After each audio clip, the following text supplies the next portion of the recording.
That's it. There he is. Got him. Got him. Got him, folks. Yes, sir. What's up, boys and girls? How's all you fisher people doing? I'm doing well. We about to back the boat in, and we're gonna change it up today. We're gonna do a little pan fishing. We're gonna cook some fish tonight if I can catch them that I want to keep anyway. We have to bluegill, we have to crappie, and if we find a shell cracker, he's on the menu as well. So we're gonna change it up, do a little something different from the old cat fishing. Nothing fancy, just plain simple. I use a tiny jig head, usually 16th down to 32nd, sometime down to 80th. And for today's purposes, we're gonna just put a little piece of worm, old big worm. But we just take a night crawler, cut it down, and just you know, 1.5, 2-inch piece is all we need. Split shot above it. I'll show y'all that once we get out there. And just bumping along the bottom on little drop-offs into the main river. And we got some feeder creeks as well that run into this main river that when the water fluctuates up and down, you have current going in and you have current coming back out. So depending on which way that's going, depends on where we're going to find these fish. So fingers crossed, let's go get it done. Y'all hang tight.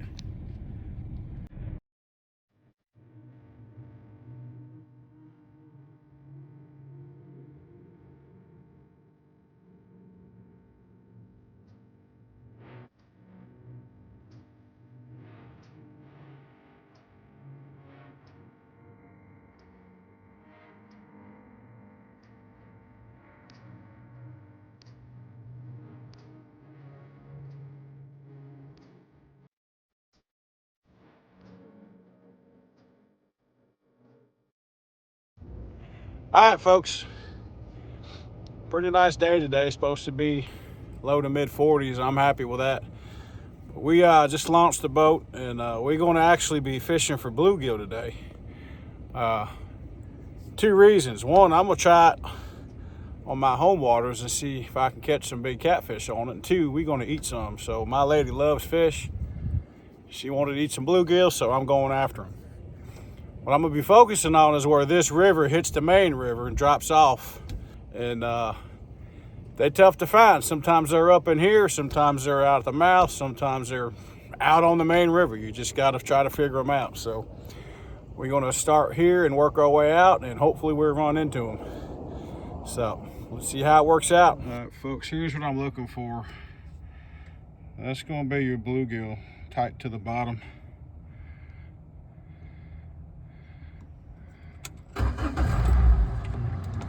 Back out off this drop. See how tight they are to that.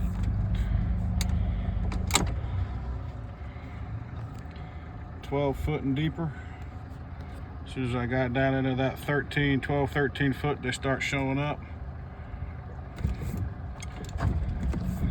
And I was getting them all the way down to 20 feet.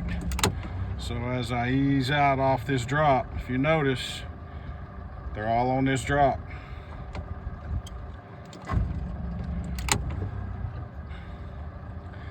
And that's what you got to look for, the subtleties. And I was getting them all the way down to about 20 foot. So they're tight from 12 foot down. If you look here, you can see where it starts dropping down. And they're all in this area here on the drop off. So for today's method on the whole bottom idea, we're going to be again using just a tiny 16th ounce, and I may step down to a 64th, 32nd, or even an 80th, but I'm hoping for some bigger ones, so I'm going to stick with the 16th for right now. We're going to tip this just with a piece of worm, big worm from Walmart, just a night crawler. So we take these dudes and cut them down to a piece that's not too big, not too small. So I'll take that guy right there and I'll cut him and let him shrink up a little bit, see what you're dealing with. That's going to be 3 pieces right there. One, cut him here.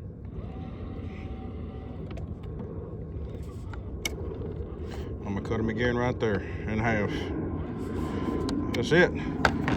I'm gonna put those pieces that's not being used in here, and that goes in this cooler on ice so it don't take off on me. And when I hook this guy, you just go right through one end.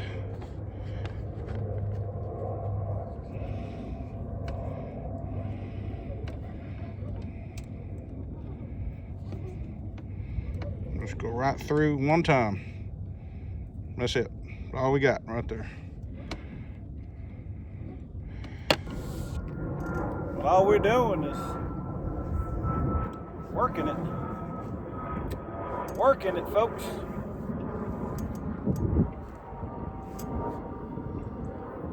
Bigger fish are in 16 to 20 foot of water.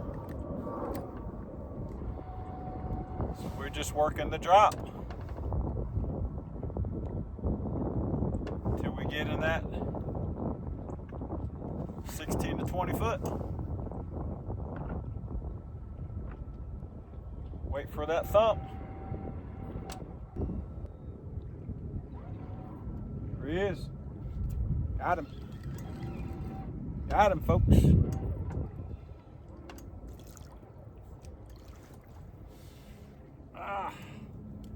Little smile. Put that guy back.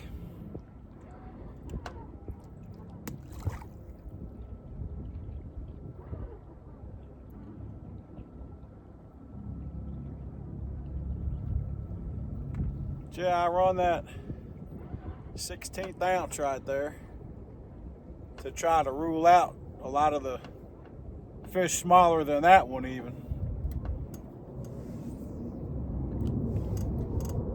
So like I say, I started up shallower, had a lot of little fish,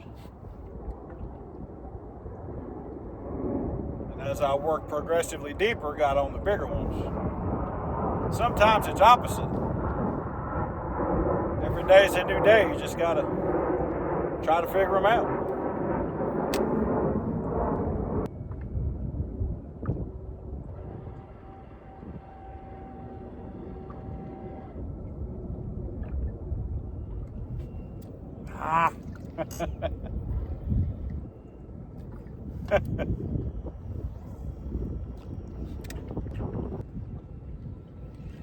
Got him. Fish on. That's more like what we want in there. Yep. That's what we want. Give me back my worm, buddy. Right.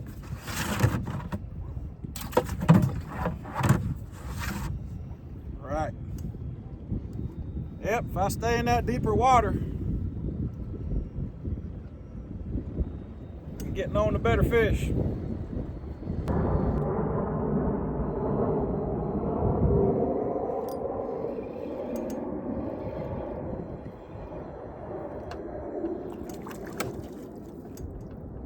He'll make the team.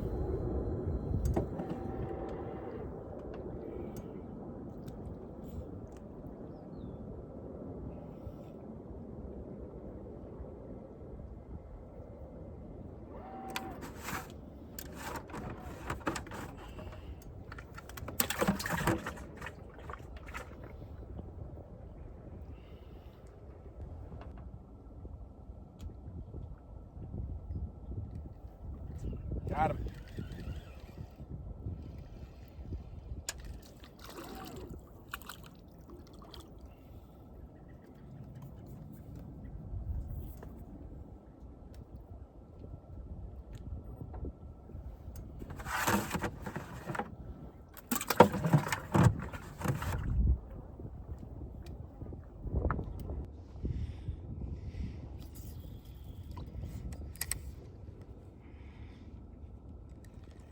Again, we're sitting in 19 feet of water, and I just threw on top of that ledge.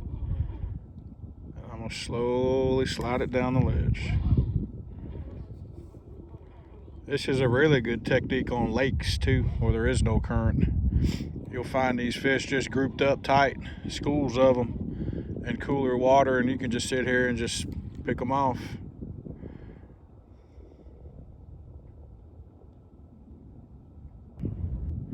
You can do this, like I said, on a river. Shoot, there's a whole ton of these places you can find. Let's go a little further out that way. Let's get a little further out that way. Like I say, I keep my finger tight to this blank, or up here if I don't have this, and my other hand on this bail on this type of fishing, because I know I'm constantly going off that drop, and that's the whole key, is letting it fall naturally, and they'll hit it as it slides down that ledge, just like something naturally falling off into the deeper water. They're just going to pick it up. If you're sitting there jigging and ripping and popping and twirling when these fish are not super active,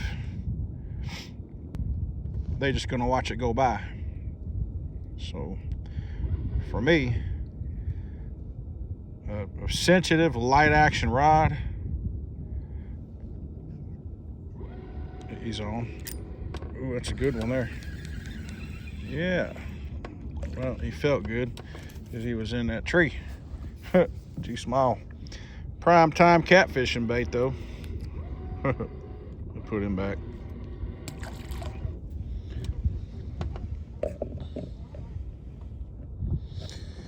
So like I say, it don't take much bait.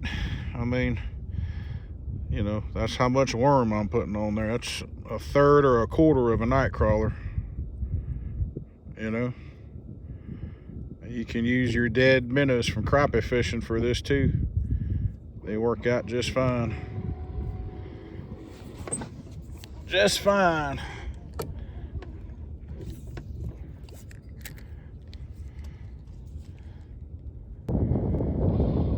See, I'm looking right here. I see this little bow, so I know it's not sinking. When it's sinking, this is going to pull tight.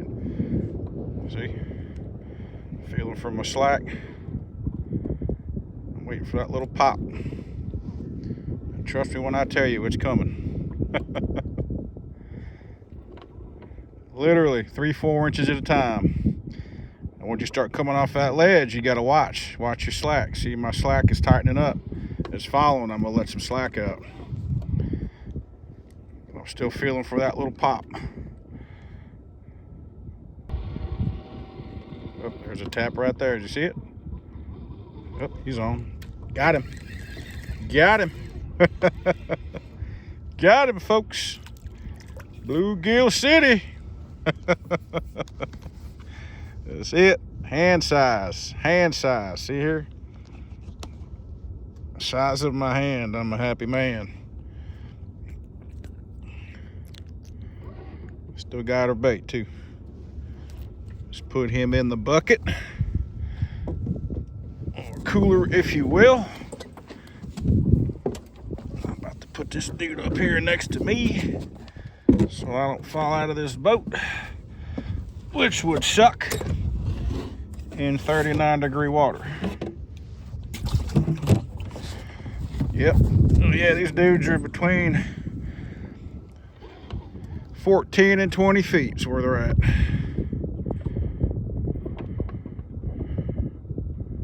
So I just slid that right below where he bit, so that little bite part won't fall off if I have a hook set and don't get him. Always thinking ahead, folks. So same deal.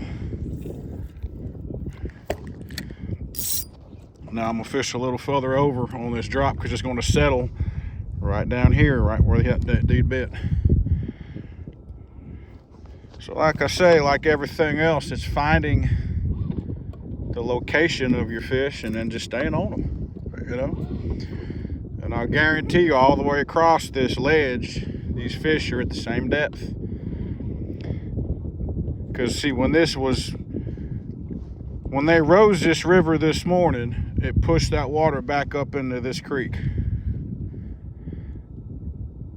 When they started dropping this river earlier, it just pulled those fish out of that creek and on this drop.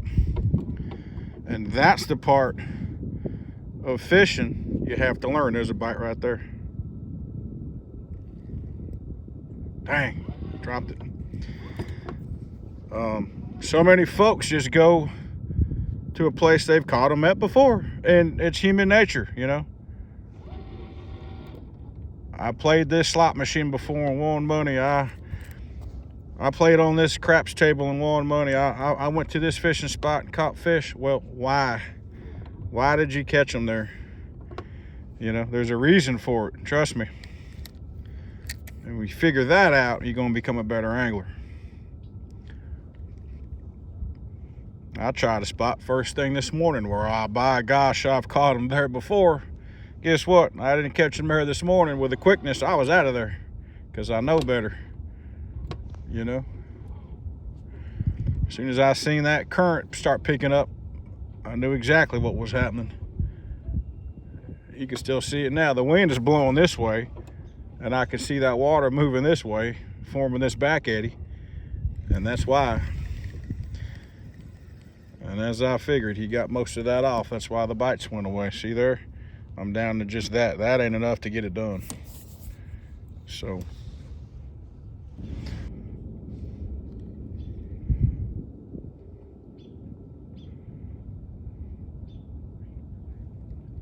got him. I know y'all saw that one hit. There he is. Oh yeah. Yep. Yep. There we go.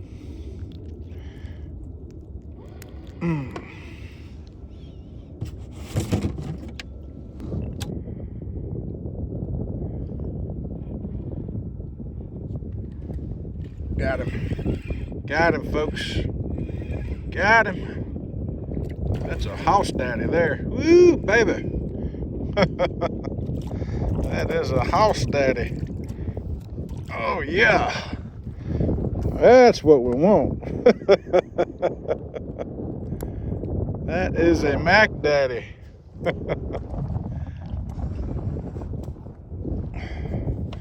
Let's get a look at this one.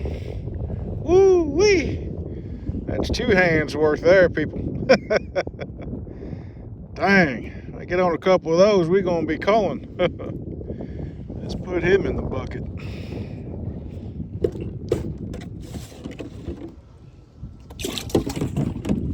Yeah.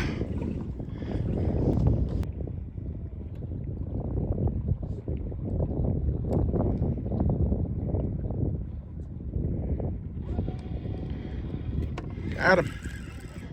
Got him, folks. Ooh, that's another good one there, people. Yes, sirree. Oh, yeah. Oh, here we go. Let's put him in the bucket.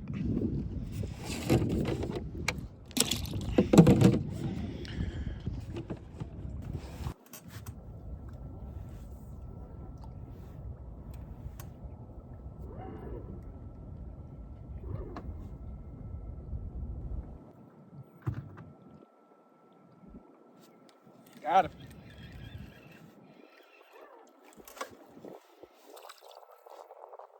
Said we got him.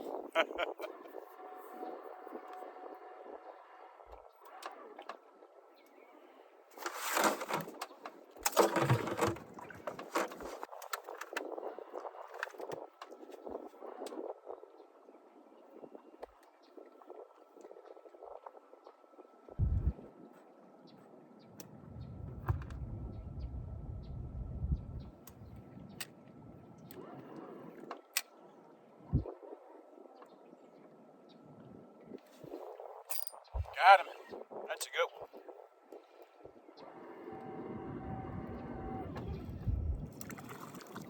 Yes, sirree. Ha ha ha.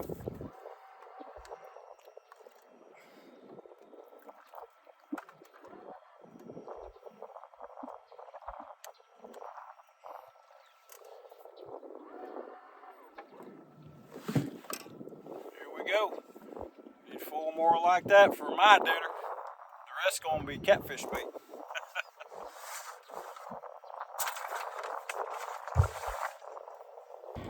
So I'm gonna tell y'all again, folks, this kind of fishing makes you a really good angler because you have to feel for the bite. You have to feel the bottom. You have to differentiate the bottom from a bite.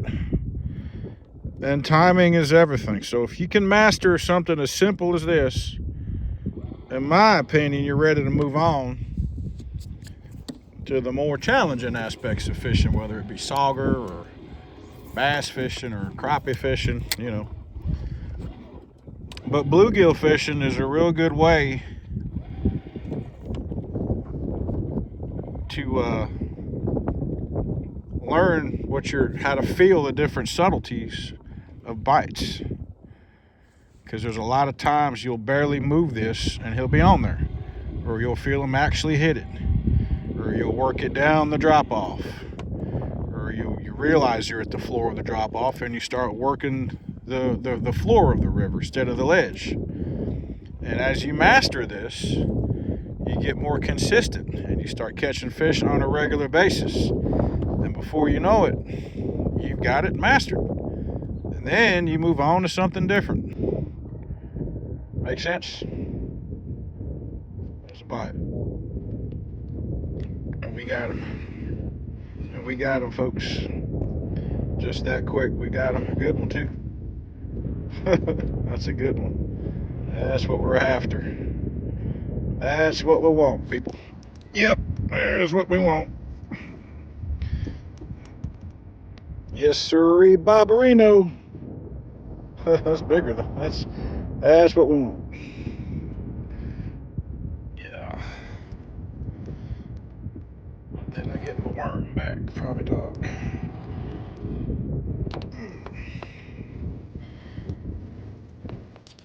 Yeah, we did.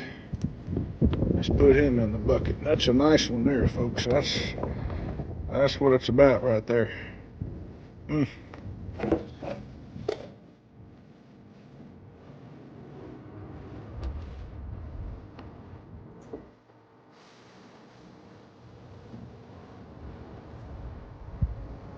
Got it. Another good one. Bang.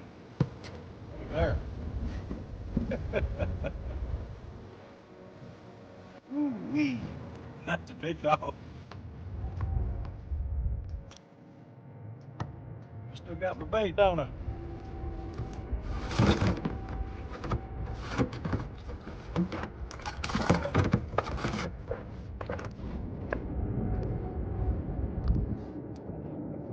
Since we can't do that again.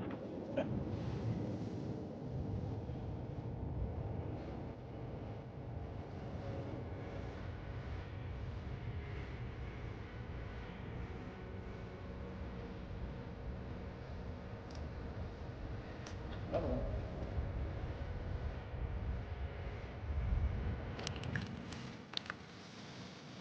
Yep.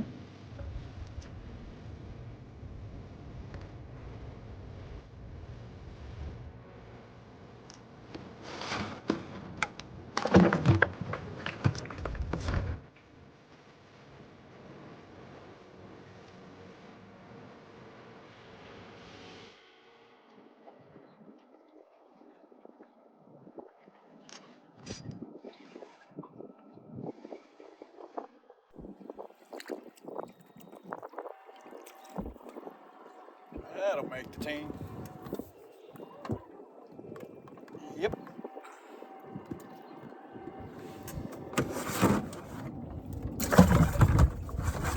Sure will.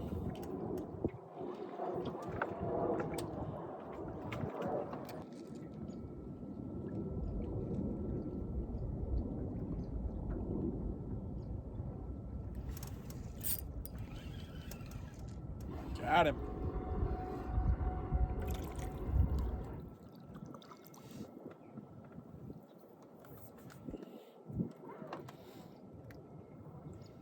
That's what we're after.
Oh, this never gets old.